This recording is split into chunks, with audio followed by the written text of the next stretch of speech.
그 사랑과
지난 주일에는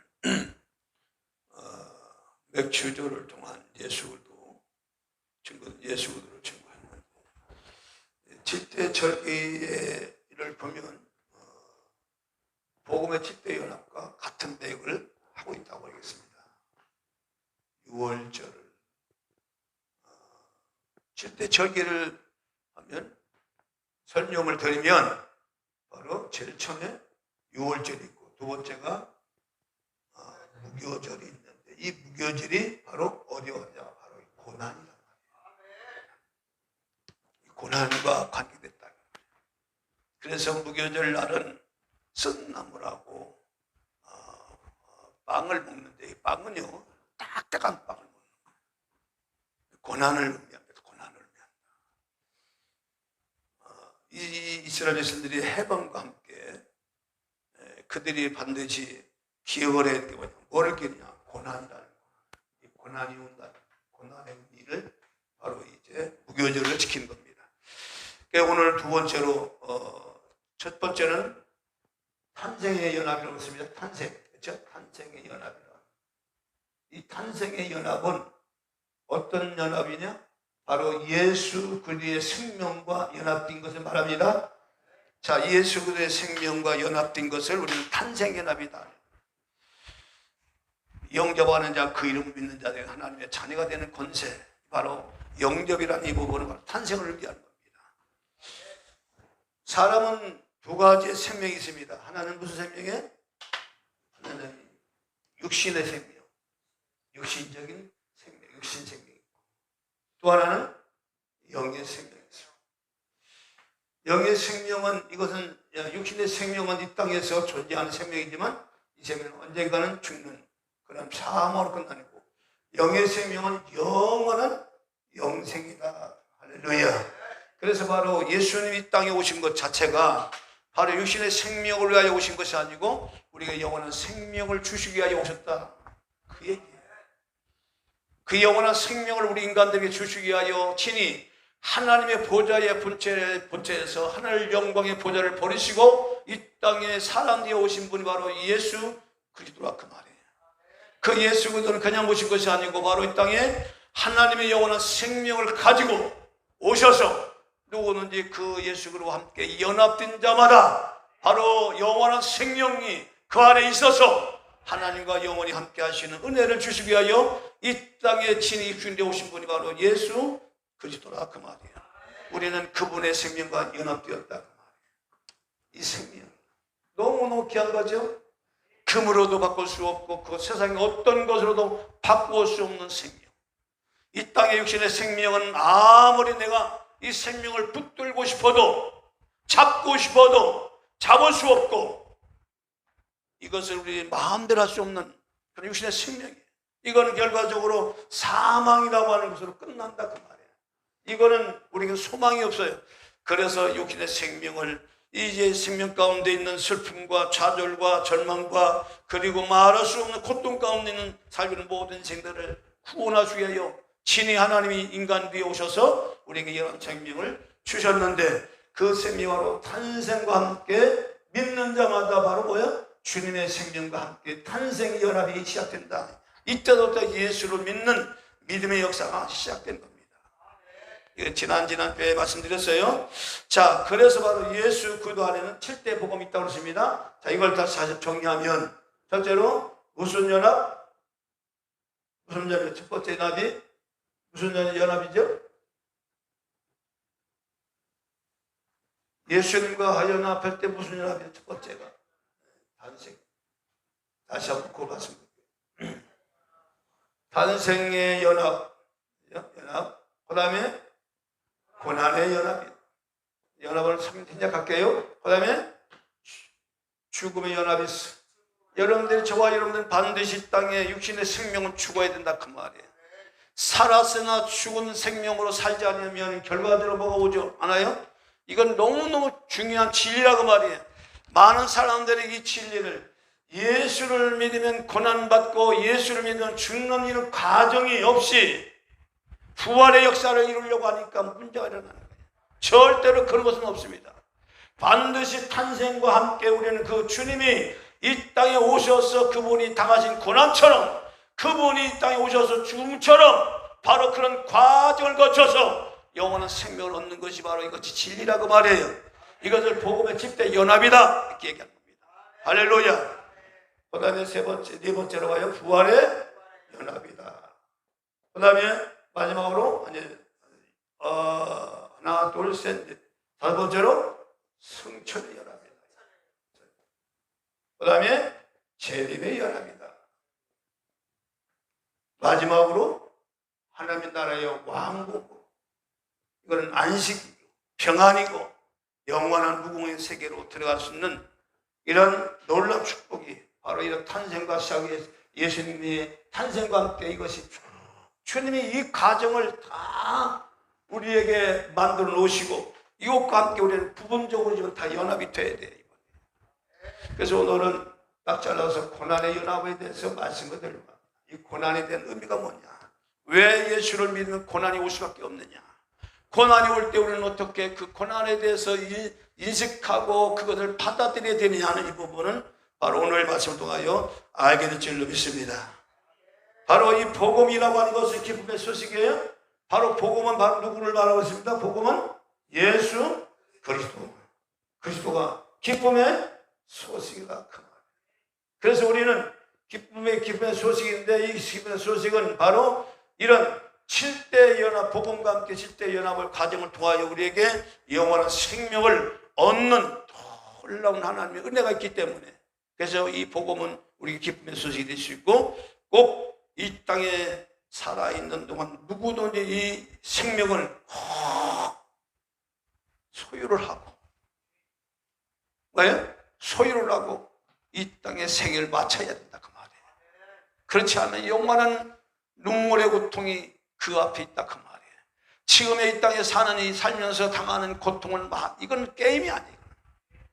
성경은 그것을 너무너무 강조하고 있어요. 근데 내가 성경을 연구하다가 왜 그럴 수밖에 없는지를 또 알았어요. 그래서 인간의 이 사후의 세계에서 당하는 고통은 영원할 수밖에 없구나. 언젠가는 그걸 풀어드릴게요, 여러분. 왜 그런 고통이 영원한 것인가? 그 원리가 있어요, 보니까. 성경 보다 보니까. 자, 오늘은 예수 그는 하나님의 본체로서 말씀이었던 하나님이 이 땅에 오신 분이 바로 예수 그리스도인 줄 믿습니다. 그런데 이 하나님이신 예수 그리스도께서 성령을 통하여 뭐예요? 사람으로 오시되 뭘 오세요? 언약의 후손으로 오셨고 여자의 후손으로 오셨다. 여기서 언약이라는 약속을 말하는 거예요. 여자라고 하는 것은 인간들을 말하는 겁니다. 바로 여자는 여기서 성경에서 말하는 여자는 그저 생물학적 여자가 아니라 성경에서 말하는 여자는 바로 모든 인간을 가리켜서 말하는 겁니다. 그래서 예수님은 신랑이고 우리 모든 인간들은 예수를 믿고 구원받은 모든 사람들은 남자가 됐든 여자든 다 신부로 들어갑니다. 성별이 아니에요. 이거는 신랑과 신부의 관계는 사랑의 긴밀도를 얘기하기 위해서 하나님은 생물학적으로 남자와 여자를 만들어 놓고 하나님의 세계, 하나님과 인간의 세계를 설명을 하기 위해서 하나님은 남자와 여자를 만들어 놓고 그걸 가정 설명한 거예요. 그래서 여기서 말하는 생물학적으로 영적으로 여자는 인간을 말한다. 그래서 하나님은 쉽게 인간들이 이해할 수 있도록 물질의 세계를 만들어 놓고 영의 세계를 설명을 한 거예요. 그래서 실제적으로 아담과 하와는 뭐냐? 하나님과 인간과 관계를 얘기하는 겁니다. 이해하시나요? 그래서 바로 여자의 후손을 왔다는 것은 바로 여자의 후손을 왔다. 이 얘기는 뭐냐? 바로 인간들을 구원하기 위해서 언약의 후손을 오셨고 바로 이 언약의 후손 예수 그리스도가 우리에게 놀라운 영원한 생명을 주게 오셨다. 이것이 기쁨의 소식이고 이것이 복음이다 얘기입니다. 그래서 바로 예수님의 탄생은요 인간들의 탄생과는 달라요. 우리 인간과는 달라요. 모든 사람들은 부정무열로 태어났죠. 아버지의 정과 어머니의 피로서 인간들은 태어나지만 예수님은 그렇게 태어나지 않았어요. 오직 성령의 강력한 역사로, 성령의 놀라운 역사로 그가 이 생물학적인 법칙에 벗어나서 이제 이 땅으로 오셨기 때문에 바로 이것은 기적 중에 기적이요 표적 중에 표적이라 그렇게 말합니다. 그래서 마태복음 보면 양을 치는 목자들에게 천사들이 나타나서 강보에 쌓인 아기를 보이니 바로 이건 표적이라고 얘기하죠. 그 표적이 어떤 표적이에요? 바로 성령으로 잉태된, 남자의 씨가 아닌 바로 성령으로 잉태된 그런 하나님의 놀라운 표적을 너희들이 볼 것이다 그렇게 말한 겁니다.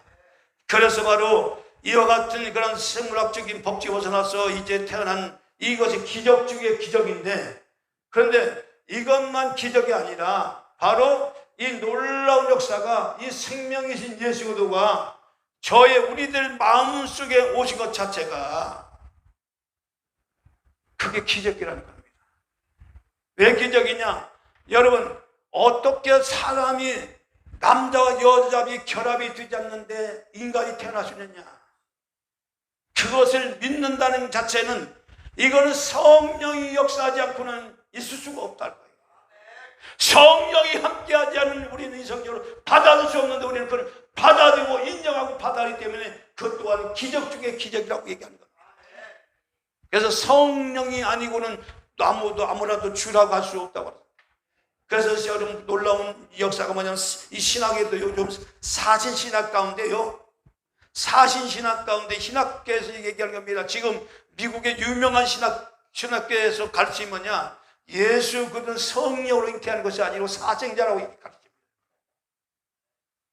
여러분, 요셉과 마리아가 남모르게 동침을 해서 예수를 낳았는지 아니면 마리아가 어떤 외돌에서 바람 피워서 낳았는지 우리가 눈으로 봤습니까, 여러분?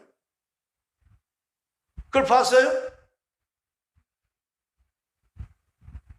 근데 우리는 그것을 성령으로 잉태했다고 하는 전혀 생물학적으로 전혀 맞지도 않는 얘기를 우리는 그 맛을 들을 때 왠지 그 예수가 내 마음속에, 그 주님이 내 마음속에 그 믿어진 마음이 생겨서, 그 주님을 믿고자 하는 마음을 생겨서 주님을 영접하여 주님의 말씀하신 그 말씀 따라서 나의 생명을 바치고 나의 물질을 바치고 나의 시간을 바치고 나의 인생을 바치는 이게 그냥 보통 일이냐 그 말이에요, 여러분. 이것이 기적이 아니고 무엇이겠습니까? 그래서 예수 그리스도가 마리아 몸에서 성령으로 잉태하여 탄생한 것도 기적이지만 이런 이 역사를 갖다가 이런 말씀을 믿는 것도 바로 기적이라 그 말이에요. 믿습니까? 할렐루야. 그래서 하나님이 사람 오셨다는 말을 계속 우리가 지지하고 선포할 때 따세요. 하나님이 사람으로 오셨다는 말을 계속 지지하고 선포할 때에 놀라운 확신과 담대함이 온다. 여러분들의 믿음이 약해질 때마다 하나님이 사람 뒤에 오신 분이 예수님이야, 바로 그분만이 우리의 구원주야, 생명의 주야 지지하고 선포할 때마다 나의 약한 믿음이 강해지는 강력해지는 은혜가 주어진다 그 말이에요. 이 고백이거든요. 그래서 말을 하는 게 중요한 겁니다. 사람이 마음으로 믿어 의에 이르고 입으로 시인하여 구원에 이른다는 말이 그 말이에요. 하나님이 사람으로 오신 것이 바로 성령으로 통하여 연합이 되는데 이 연합이라는 것이 그렇게 중요합니다. 그래서 일단 우리는 저와 여러분들은 이 땅에 여기 이 자리에 참석하신 여러분들은 적어도 탄생의 연합이 이루어진 사람들이에요. 할렐루야. 구원을 받았다 그 말이에요. 그래서 탄생은 이렇게 열리는 거예요. 나는 이 땅에 하나님이신 그 하나님이 사람 뒤에 오신 그 주님 예수 그리스도를 내가 믿습니다. 그 주님이 나의 구원주, 나의 생명의 주가 됨을 믿습니다. 그분을 통해 내가 영원한 생명을 얻게 됨을 내가 믿습니다. 고백할 때마다 나의 믿음과 나의 모든 삶에서 놀라운 하나님과 내가 부어질 줄로 믿습니다. 할렐루야. 근데 여러분들 우리가 기도할 때마다 정말로 우리 하나님이 보십시오. 우리 하나님이 사람 되어 오실 때 그런 생각을 한번 생각을 해볼 필요가 있어요. 우리 하나님이 사람 되어 오실 때 마리아 몸속으로 들어오실 때 얼마나 힘드셨을까. 그 추하고 더럽고 하나님께 볼 때는 얼마나 그 인간이 참 조잡합니까, 여러분? 예? 얼마나 더럽습니까? 인도의 그 선교를 이제 열흘, 한 15일 동안 갔다 왔는데, 그 인도에 갔는데도 거리마다 지저분하고 더럽고 그냥 얼마나 쓰레기가 많은지, 그냥 아무데나 이렇게 대변을 막 그냥 이렇게 사람들이 놔서요. 막 길에도 막 똥을 싹 이렇게 막 놓고 그러니까 얼마나 더러운지. 막 날파리에다가 막 그냥 거기다가 또 소들이 와가 돌아다니면서 뭐 쓰레기 좀 먹지요. 온갖 더러운 것이 다 거기 다 있어. 왜 이렇게 또 사람은 더 많아? 그런데 그런 곳에 가는데도 잠시도 그곳에 있기가 싫어요. 그래서 좀 더 깨끗한 데 없나? 좀 이렇게 저 나무가 있고 좀 이게 이제 한적한 곳에 가면 거기 가면 또 더 더러운 것이 있다. 우리 자유대한민국은 천국입니다. 아마 세계 역사상 우리 자유대한민국처럼 이렇게 깨끗한 나라는 없어요. 특히나 화장실은요, 세계 1위입니다, 1위. 얼마나 이 화장실이 깨끗하게 됐는지, 공공화장실이. 이런 좋은 나라에 살고 있는 것을 우리는 감사하시기를 바랍니다. 그런 곳에 가서도 참 씻는데도 그렇게 더러운데, 우리 하나님이신 그분이 이 땅에 인간 되어 말이 뱃속에 들어오면 얼마나 답답하고 힘들었을까. 그러면 한번 생각을 한번 해보시면 은혜가 될 줄 믿습니다.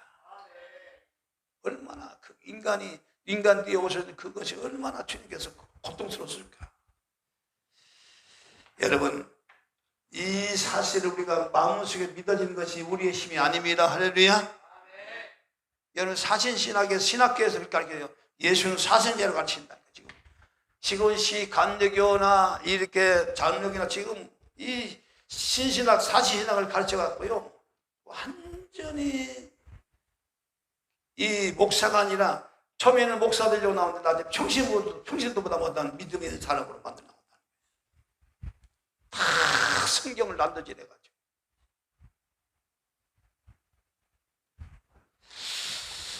자, 그러니까 예수님께서 이미 뱃속에 오신 것 자체가 고난이야.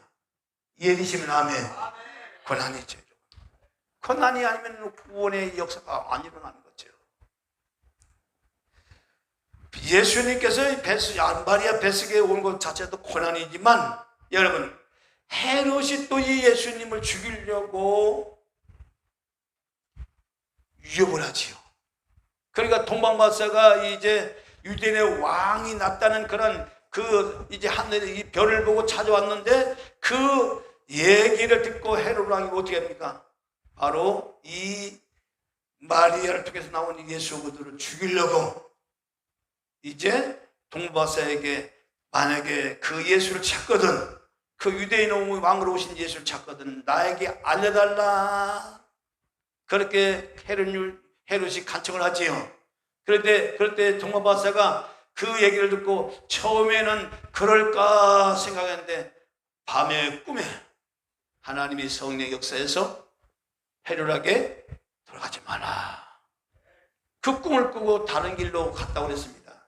자, 이제 헤롯이 동방박사가 다른 길로 도망간 줄 알고, 이때 그 당시에 이 동방박사를 통해서 자세히 물어서 언제쯤 얘기가 나왔느냐 물어보니까 3살 이하는 다 죽인 걸로. 그래서 1차적으로 예수님을 죽이기 위해서 그 당시 태어난 3살 이하는 다 죽여버렸다니까요.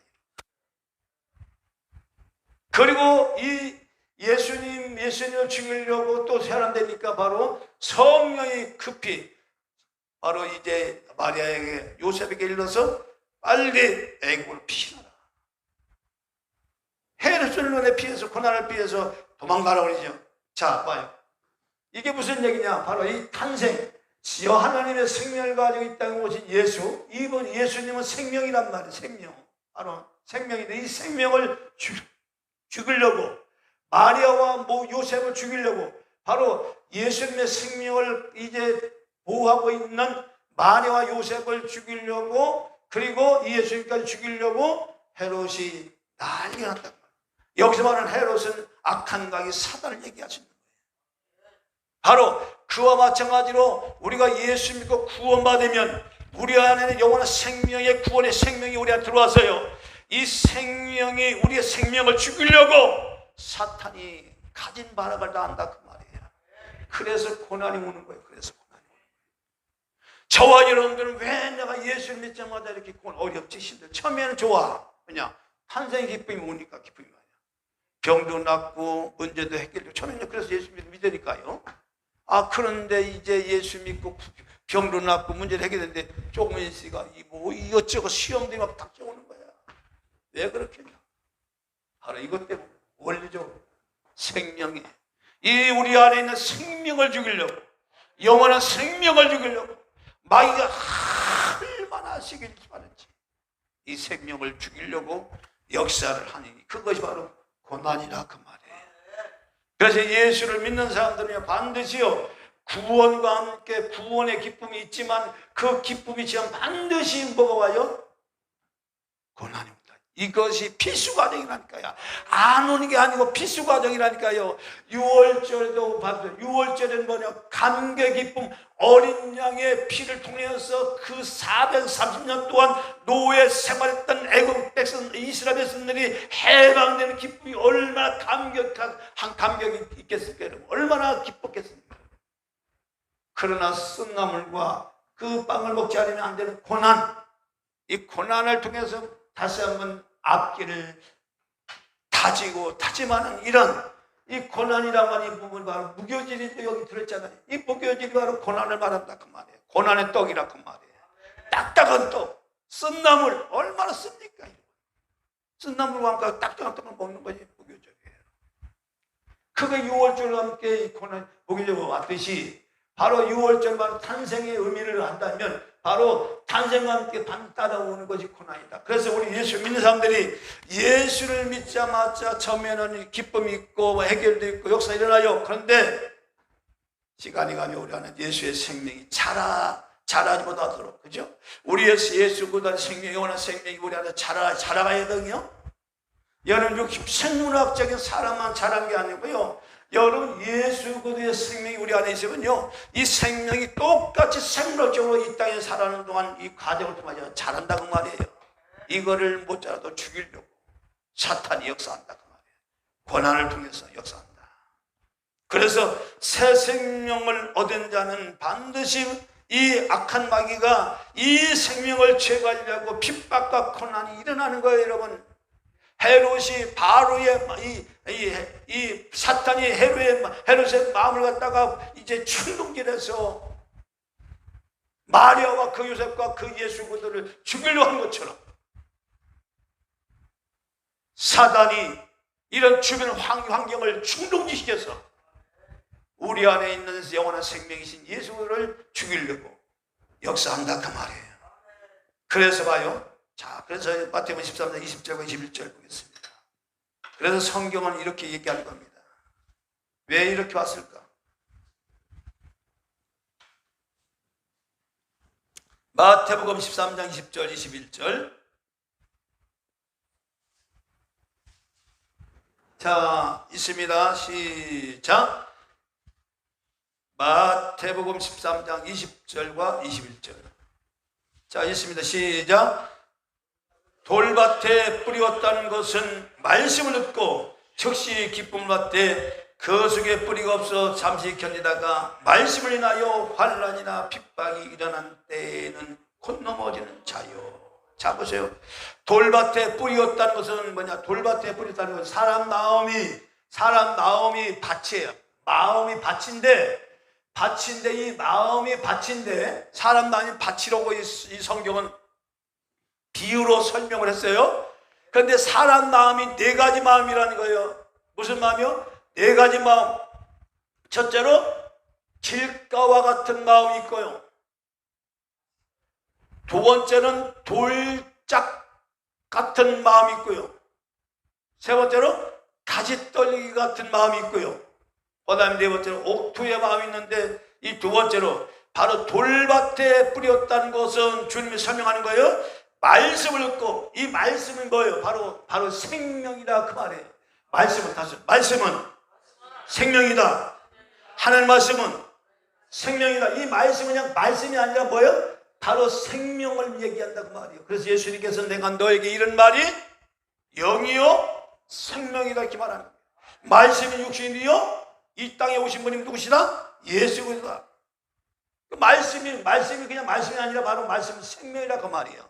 생명이 우리 안에 왔어요. 말씀을 듣고 기쁨 받되 그 속에 뿌리가 없어 담지게 견디다가 말씀이 나요. 이게 말씀이 나요. 마귀가요, 우리 말씀은 생명이기 때문에 이 말씀을 뺏어가려고, 말씀을 죽여버리려고, 우리 안에 들어온 하나님 말씀, 예수 그리스도가 말씀인데 예수 그리스도를 믿는 믿음을, 마음을 뺏어가려고, 무위로 돌려버리려고 환난과 핍박이 일어나는데, 돌밭에 뿌렸다는 사람은 그런 환난과 핍박이 올 때 넘어진다는 얘기를 하는 거예요.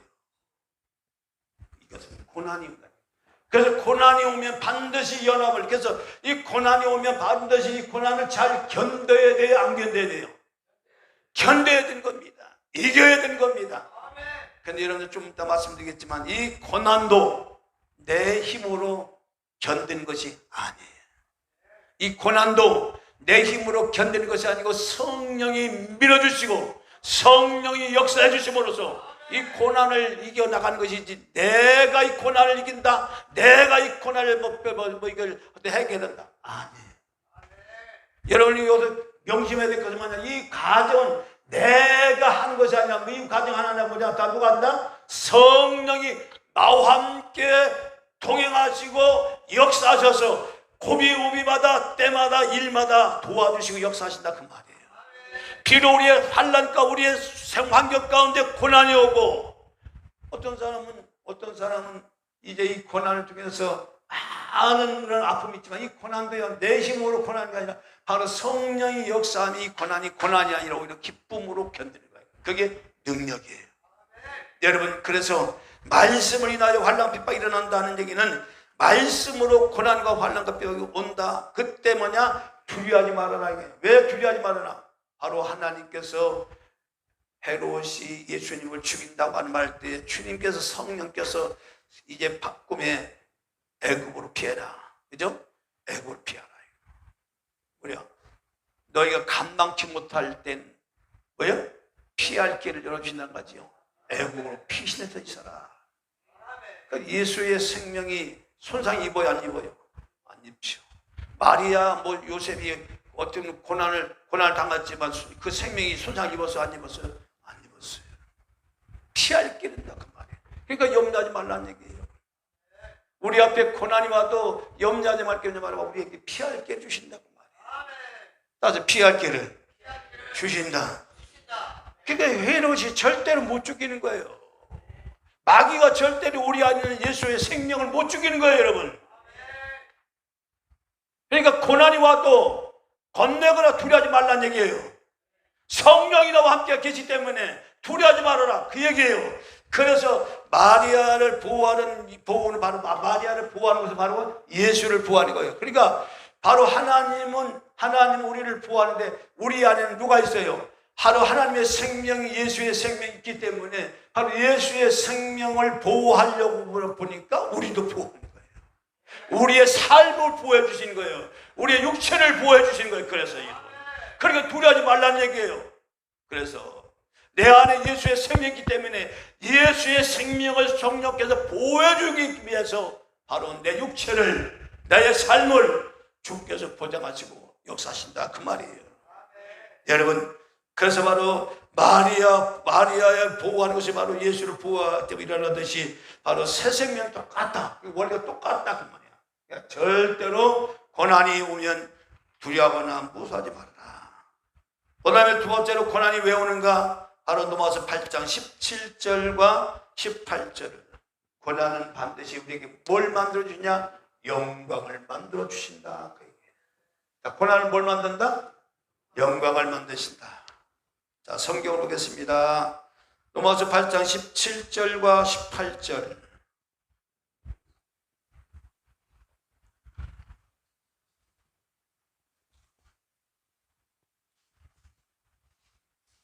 로마서 8장 17절과 18절.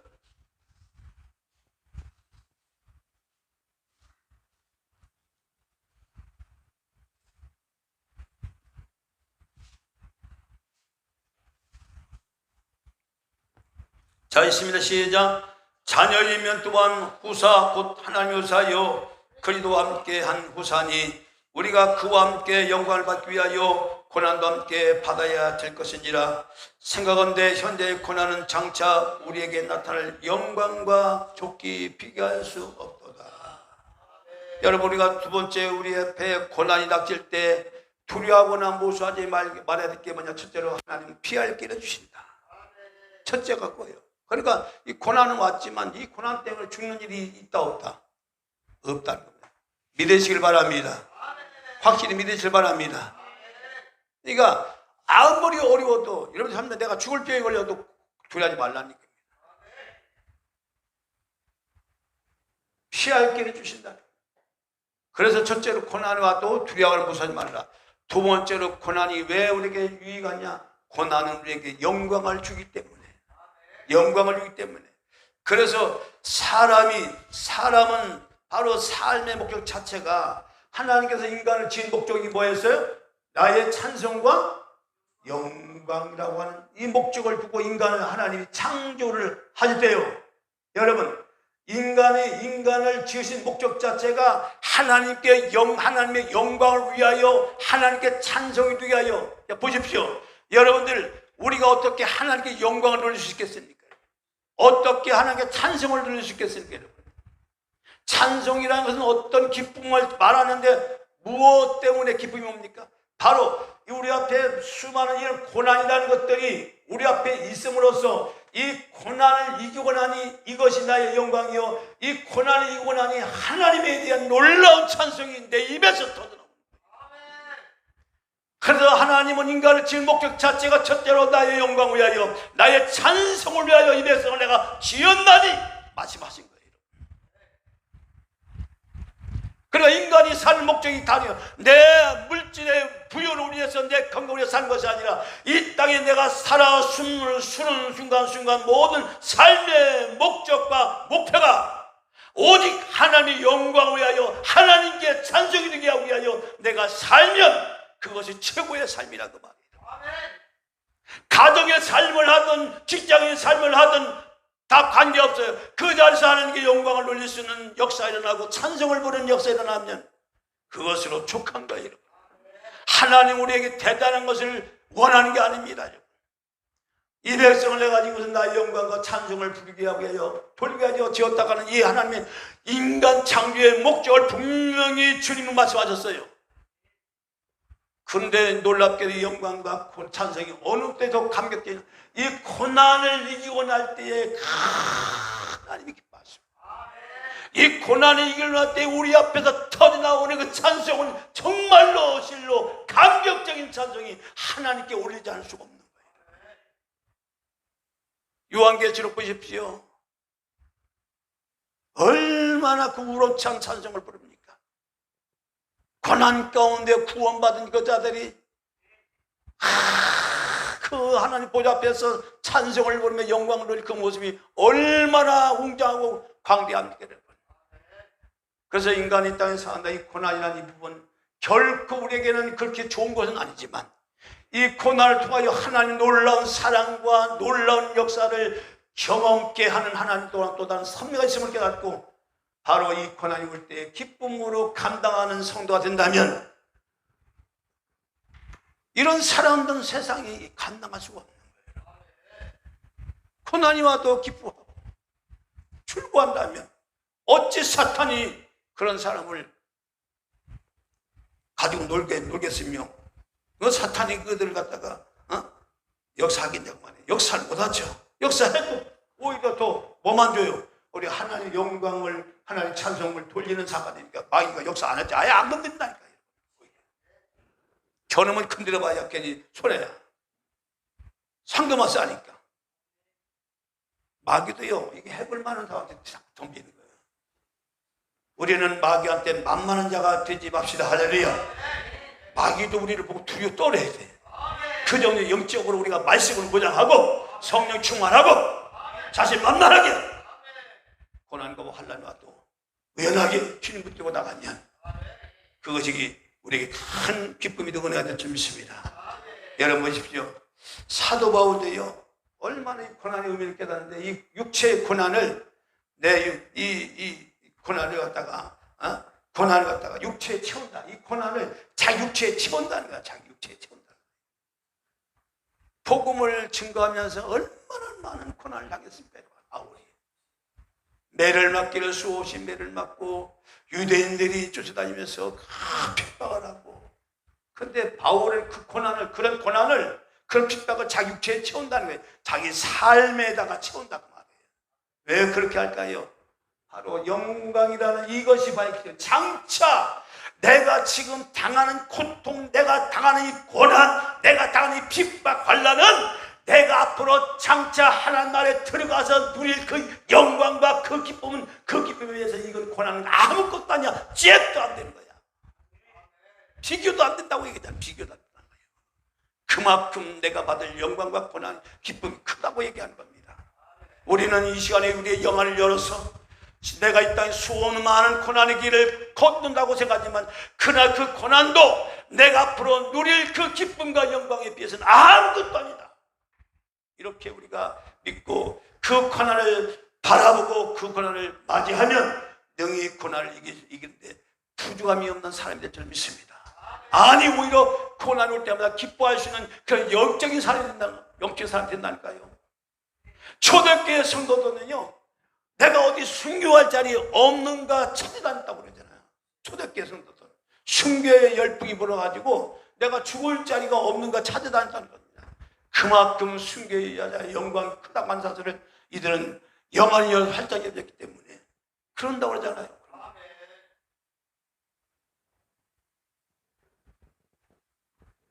여러분, 그래서 이 고난이 오면 이게 나 혼자 고난을 겪는 것이 아니라 바로 이 고난이 올 때 우리에게 뭐냐? 성령이 역사하는 거예요. 성령이 역사하기 때문에 고난이 고통스럽고 이렇게 슬픈 것이 아니라 오히려 고난이 오면요, 기쁨이 온다는 거예요. 놀랍게도요. 고난이 오는데 기쁨이 온다는 거예요. 그것이 고난의 영이라는 거예요. 성령의 영도 성령의 영이신데 고난의 영이야. 이 고난의 영이 오면야 고난이 와도 기쁘게 여기는 영이에요. 이 영이 내게 역사하시면 아무리 어려워도 기쁨 가운데 견딜 수 있는 힘이야. 할렐루야. 그걸 보고 고난의 영이야. 고난의 영이면 고난이 와도 고난 같지 않게 오히려 기쁨으로 여긴다는 거예요. 여러분, 그래서 고난 자체를 기쁘게 여기는 거예요. 바로 바울이 말했잖아요. 장차 영을 영광 있고 게임난다. 우리도 고난받기를 기뻐하고 즐거워한다 그 말이에요. 자, 내 말이 아닌지 한번 보자고요. 어디 봅니까? 자, 로마서 5장 3절과 4절입니다. 로마서 5장 3절과 4절.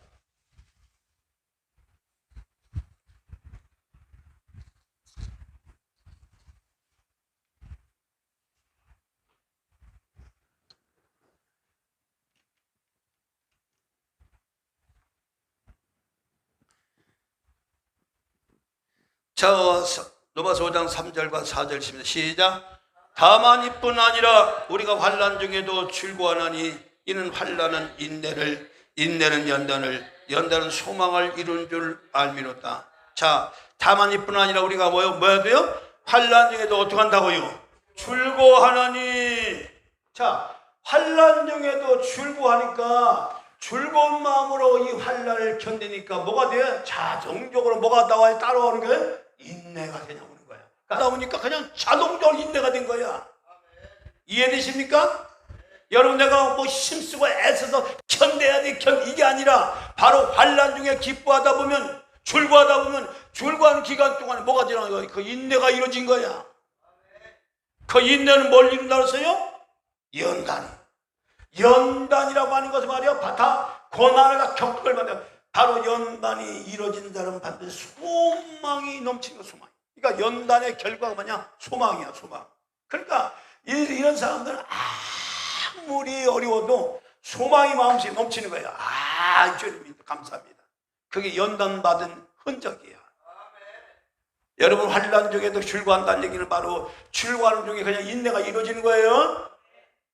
그러니까 출구하는 가운데 인내가 이루어져 버렸어. 그러니까 이루어졌으니까 뭐래? 그 연단이야. 그게 연단이야. 그 연단 중에 오는 것이 뭐냐? 소망이 딱. 그러니까 어떤 상황에도 소망이 끊어지질 않는 거예요. 환난 중에도 출구하나니.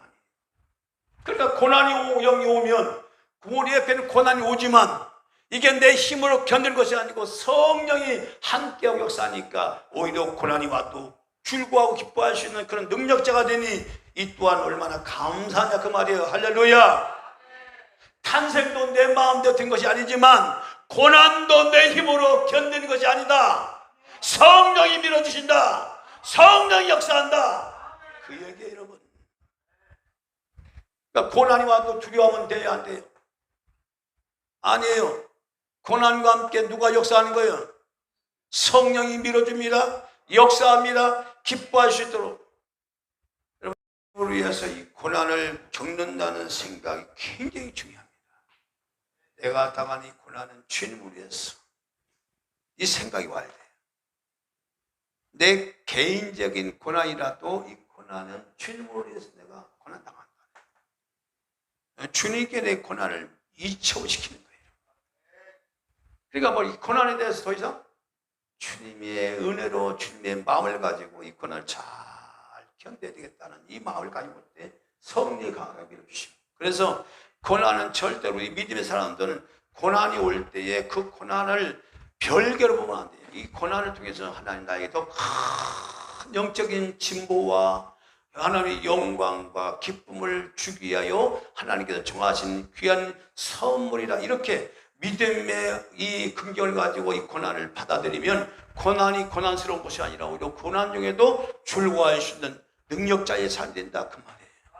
일이 잘 안 된다고 해서 고민하는 말이에요. 그걸 내가 어떻게 풀어보려고 하지 말고. 왜냐, 나의 삶 자체가 이미 내 안에는 바로 예수 그리스도의 생명이, 하나님의 생명이 있기 때문에 성령이 그 생명을 보호하면서 계속 나와 함께 동행한다 그 말이에요. 이해되십니까? 그러니까 어디든지 성령이 나와 함께 늘 동행하시는 거예요. 어딜 가든 늘 항상 역사하는 거예요. 그러니까 그러다 보니까 내가 당연히 살며 당하는 모든 고난까지도 성령이 개입을 한다 그 말이에요. 그래서 주님을 위해서 이 모든 어려움을 겪는다고 하는 생각을 가지고 주여 내 힘으로 하지 말고 성령의 능력으로 잘 감당하게 해 주옵소서. 그렇게 믿고 기도해 나가면 성령이 밀어주신다고 말이에요. 기뻐할 수 있는 그런 마음을 주시고 오히려 여유를 가지고 살아갈 수 있는 능력을 준다 그 말이에요. 그러니까 이렇게 깨달아지니까 비로소 이 서 사람에 대한 감정이, 미움의 감정이 사라지는 거예요. 이겁니다. 그럼 그런 생각을 주신 이가 누구예요? 그걸 깨닫게 해주신 이가 누구예요? 내 지혜야, 성령이야. 성령이지. 이건 내 힘으로 건드리는 게 아니지. 난 이거는 화가 하려도 이 감정이 올라가고 그냥 이거는 이렇게 하다 화병이 걸려갖고 암병이 걸리고 격정이. 세상 사람들 그래서 죽는 거예요. 자세를 버리고. 바로 성령이 이걸 깨닫게 해주시는 거죠. 알게 해주시는 거예요. 그러니까 뭐야? 잠잠할지어다지요. 평안이 오지요. 안정감이 오지요. 그것으로 세상을 이긴다 그 말이에요. 그것이 고난을 이긴다 그 말이에요. 넉넉히 이기느니라. 할렐루야. 그래서 탄생도 기적이지만 고난의 연합을 통해서 기뻐하는 것도 기적이다 그 얘기예요. 어떻게 고난이 오는데 기뻐하냐고 여러분. 문제가 있는데 어떻게 그걸로 기뻐하냐고 여러분. 말도 안 되지. 밤새도록 그냥 머리에다가 그냥 두통에다가 막 시달려야 정상이지. 불면증이 막 와야 되고 막 가슴이 벌렁벌렁 해야 되게 정상이지. 어떻게 기뻐하시느냐고요, 여러분. 그런데 고난이 영이 오면 기뻐하게 된다 그 말이에요. 그래서 탄생의 기적, 탄생의 연합도 기적이지만 고난도 기적이다. 고난이 왔는데 기뻐하고 즐거워하는 거예요. 이건 기적이라 그 말이에요, 여러분. 죽음 앞에 가서도 기뻐하시는 거예요. 고난 중에 기뻐하라. 누가 얘기했습니까? 바로 베드로서 1장 6절입니다. 그러므로 너희가 이제 여러 가지 시험을 인하여 잠깐 근심하게 되지 않을 수 없었으나 오히려 크게 기뻐하도다. 초대교회 성도들은 다 이렇게 고난이 와도 오히려 기뻐하고 즐거워하고 감사하면서 그 길을 갔어요, 여러분. 기뻐하도다.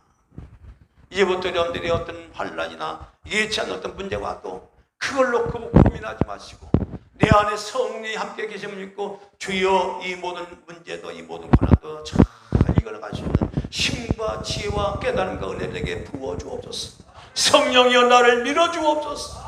이 고난을 잘 넘어갈 수 있는 은혜를 두고 이 하나님 은혜를 부어주시옵소서. 그럼 그 고난을 이겨 나가면 그만큼 영적인 침구가 오고 상급이 쌓이는 거예요, 여러분. 그것이 나의 멸관이 되는 거고 나의 영광이 되는 것이고 나의 기쁨이 된다 그 말이에요. 그러므로 베드로서 1장 7절부터 8절 9절 11절 말씀 자 보겠습니다.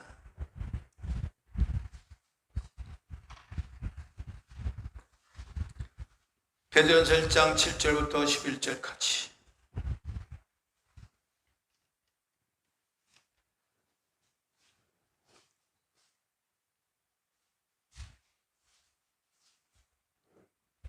자 있습니다. 7절부터 11절까지 시작. 너의 믿음의 시련이 불로 연단해도 없어질 금보다 더 귀하여 예수 그리스도에 나타나실 때에 칭찬과 영광과 존귀를 얻게 하려 함이라. 예수를 너희가 보지 못하였으나 사랑하는도다. 이제도 보지 못하나 믿고 말할 수 없는 영광스러움으로 즐거움으로 기뻐하니 믿음의 결국 곧 영혼의 구원을 받습니다. 이 구원에 대하여는 너에게 임할 은혜를 예언하던 선지자들이 연구하고 부지런히 살펴서 자기 속에 계신 그리스도의 영이 자기 속에 계신 그들의 영이 그 받으실 고난과 후에 얻으실 영광을 미리 증가하여 어느 시 어느 떤 때를 지시하는지 상고하니라. 여러분 자기 속에 계신 여러분 안에 그의 영이 계시지 믿습니다. 여러분 그의 영이 그 받을 고난과 믿으실 영광을 증가한다는 겁니다. 야, 네가 이 고난이 아니라 너에게 큰 상급이 되고 영광이 될 거야. 아무개야 잘 이겨라. 낙심하지 마라. 실망하지 마라. 넌 이 고난이 너의 고난이 아니라 너에게 큰 영광이요 하나님께 기쁨이 될 것이라고 증가한다 그 말이에요. 그래서 바로 성령이 이 모든 것을 영광으로 볼 수 있도록 성령은 이 고난을 뭐요? 나에게 기쁨이 되고 영광이 될 수 있도록 그런 눈으로 보게 한다 그 말이에요. 그런 눈으로 이 고난이 고난스러운 것이 아니라 이것이 나의 축복이 되고 이것이 나의 영광이 되고 실제적으로 사람이 고난을 잘 겪고 나면 축복이 와야 하나요? 이 땅에서 복이 와야 하나요? 엄청난 겁니다. 받을 하는 나라의 상급도 있지만요 이 고난을 잘 견디면요 지금의 이보다 더 엄청난 축복이 오는 거예요. 그래서 어떤 목사님은 그렇게 얘기합니다. 고난은 변장된 축복이다 이렇게 얘기합니다. 그분은 영적인 비밀을 아는 거예요. 고난이 끝난 게 아니라 그 고난 속에는 반드시 뭘 몰고 온다? 축복을 몰고 온다 그 말이에요. 영광도 되고 기쁨이 되지만 축복을 몰고 온다. 그러니까 잘 이겨야 된다는 거죠. 그래서 내가 이기는 거예요? 성령이 이기게 해주시는 거예요? 성령이에요. 그래서 그것이 나의 면류관이고 고난이 성령의 미리 보게 하기 때문에 낙심할 것이 있다 없다? 없다. 낙심할 것이 없다는 거죠. 다시 고난이 와도 낙심할 것이 없다. 오직 주님만 보고 달려가는 여러분 되기를 바랍니다. 주님을 의지합니다.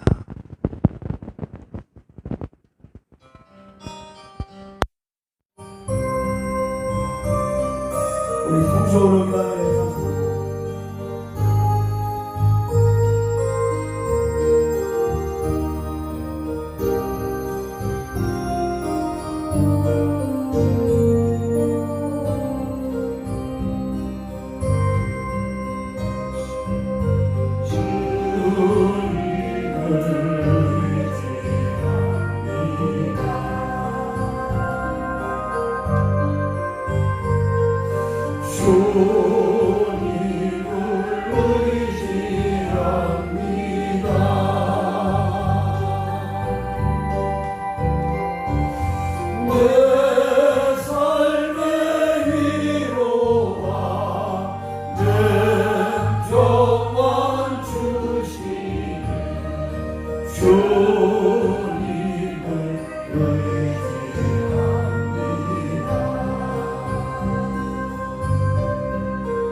성령으로 찬양할 수 있습니다.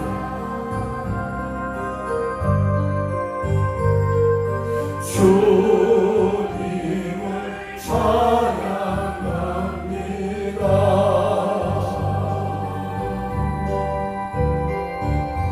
오 할렐루야, 오 할렐루야, 주님을 찬양합니다.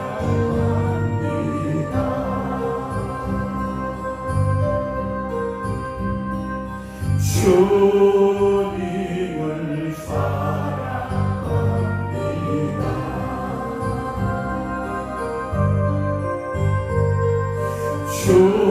주님을 사랑합니다.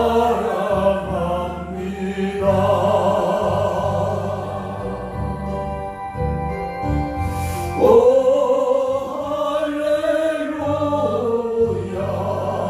오 할렐루야, 주님을 사랑합니다. 우리 주 앞으로 공연이라. 천지에 있는 이름 중 기야 높은 이름 나시기 전에 지으신 구주 이름 예아멘. 주 앞에 내가 엎드려 그 이름 찬송함은 내 귀에 들린 말씀 중 귀하신 이름 예수.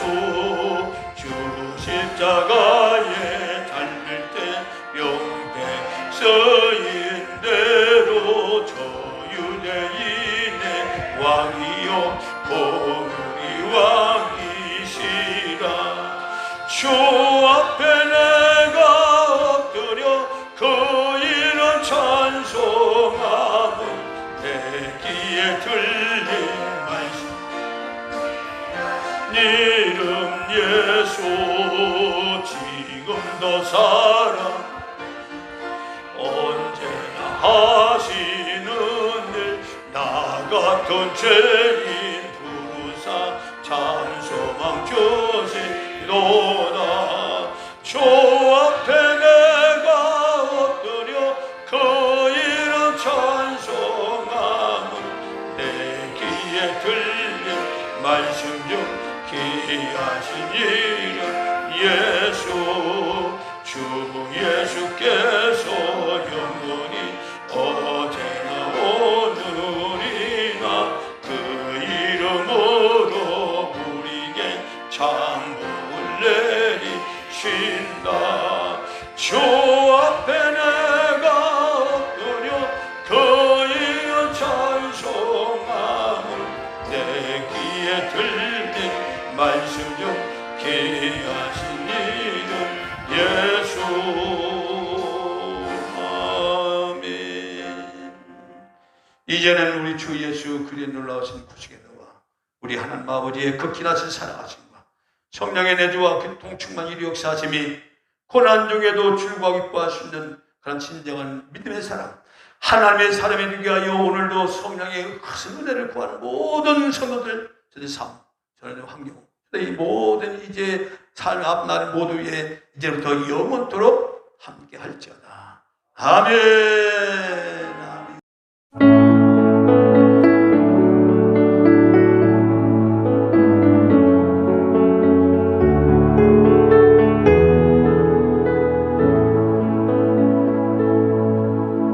너의 하나님 여호와가 너의 가운데 계시니